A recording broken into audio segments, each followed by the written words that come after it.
Alright, so in this video we're going to be changing out our serpentine belt on our GM vehicle here. This is going to be pretty much the same process for all your full-size GM vehicles, your trucks, SUVs, all that good stuff from like 99 to 2012 or 2014, something like that. So getting into it, y'all kind of excuse my voice, but we're going to remove our little air tube right here. If you're crafty, you don't have to do this. It does make life a lot easier, and it's going to be easier for y'all to see what I'm doing. So we're going to do our mass airflow sensor. It's got a little clip right here. We're going to push down, push in, and pull it up. It's got a little tab right here you push down. Yours may still have the gray lock tab. If it does, you can stick a pick in here, pull the gray tab out, and then you'll be able to squeeze this tab down to release it. We're going to take our 8mm hose clamp right here and loosen it. I believe it's going to be the one on the air box. Sometimes I get them mixed up. I think the one on the air box is easier to come off than trying to take it off the mass airflow sensor itself.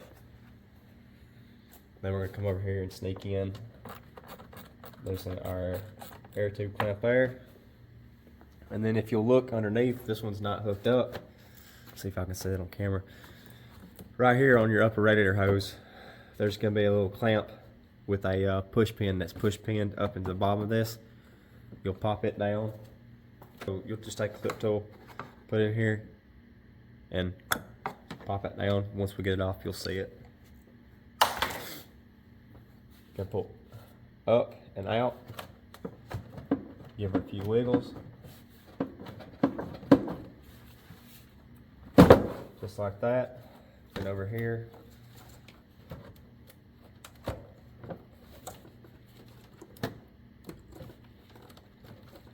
This one is on there. Let me get a screwdriver, flip tool. Let's see if we can't work it around it.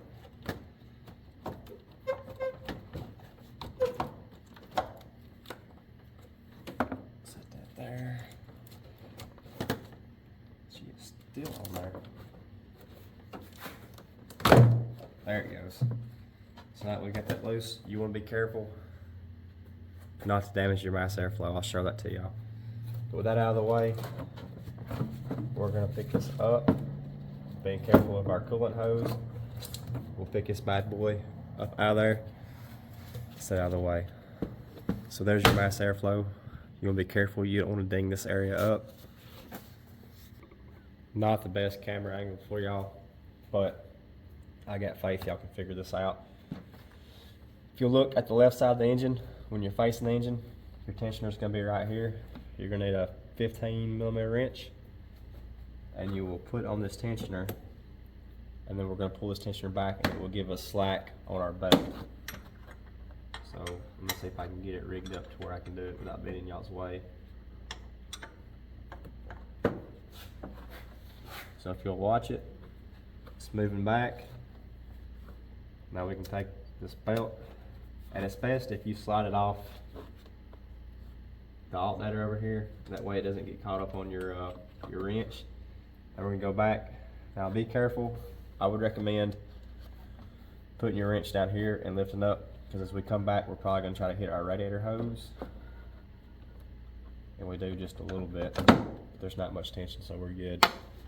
That's one thing to keep in mind. If you do loosen it from the center, when it springs back, you may hit this hose.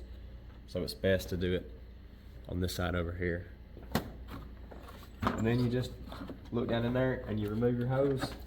I will get that out, and I will put a picture of a belt diagram up here for y'all, at least for this one. And if you'll look, if you can see my hand over here on this side of the screen, usually right here is your belt diagrams for your vehicles. This one's pretty faded out, so it's not going to help y'all a whole lot, but we'll get an image of it. Alright, so not that you can actually read it, but here's going to be your different belt diagrams depending on what you've got going on. I'll put y'all one up on the screen anyways. So while y'all are looking at the belt diagram, this is also a good time to go ahead and change out your AC belt. These trucks have two belts. Your main serpentine belt And then back behind it, you'll have an AC compressor belt that the only thing it does is run the AC compressor. It's the same way down beneath. I may go ahead and show it to y'all just so you can do it if you're doing this job. So let's look at our belt. This is what you're looking for in your Serpentine belt to know if it's time to change it. When you bend it, do you see all these cracks in it? That is when you know it is time to change that belt. It's wore out. If we look at our new one right here, she's nice and fuzzy. She ain't worn in yet, but there's no cracking in it. So let's go down there and take a look at the AC. Alright, so looking underneath the truck, you're going to have your little skid shield right here. You're going to have 4 15mm bolts. You'll have 2 back here on the back side, 2 up top, and this will drop loose. And if you look, right there where my finger is wiggling, that is going to be your tensioner for your AC belt. It's going to be a 3/8 size, I believe. Alright, so I apologize for the view. It's not the best, but we're not changing this belt out. But anyways, from underneath the truck, if you're going to change out your AC belt right here, if you noticed, it runs on the back of the crank pulley. Your regular Serpentine belt will be up from the front. You'll simply take a 3/8 ratchet, an extension, a short extension may make it easier. You're going to put it in this tensioner, and you will push it down, and that will give you slack. If I'm not mistaken, it's easiest to take it off the compressor first. And then same as your Serpentine belt, just take it off, and this one's super simple. You can't mess it up putting it back on. Same thing, look for the cracks in it. This one's a little worn. Customer's not wanting to replace it yet. I'm not sure the AC even works on this vehicle.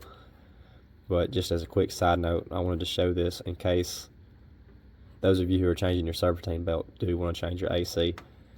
It's not too bad, and you can actually do it from up top if you have enough patience. It's not too bad either way, but if you're somebody that needs to see everything you're doing, it's easier to take that skid shield off. So let's get back to our belt. Alright, so we're going to try this again without dropping y'all. Got this camera kind of rigged up, so I'm going to shake y'all a little bit. But I want to get y'all a little bit better view. We've got our belt running around everything. We left it above this idler pulley. It actually goes underneath it. We've got it on our tensioner, so every pulley is put on the way it's supposed to be except this idler. Now this idler is smooth, so it's easier to slide that belt under it than, for example, over here on the alternator if you're fighting these ribs. So with that being said, we're going to pull up on our tensioner to give us some more slack, and we are going to push our belt down, trying to keep tension so it doesn't come off anything. And you do not want to get your fingers in between the belt and the pulley. And just like that, she's on there. So now with your belt back on, we're going to go around, double check, make sure your belt is in all the grooves just like it's supposed to be. Check your power steering pump down here, your crank sensor, all that good stuff. You want to look down in here and make sure it looks right. Make sure nothing looks funky.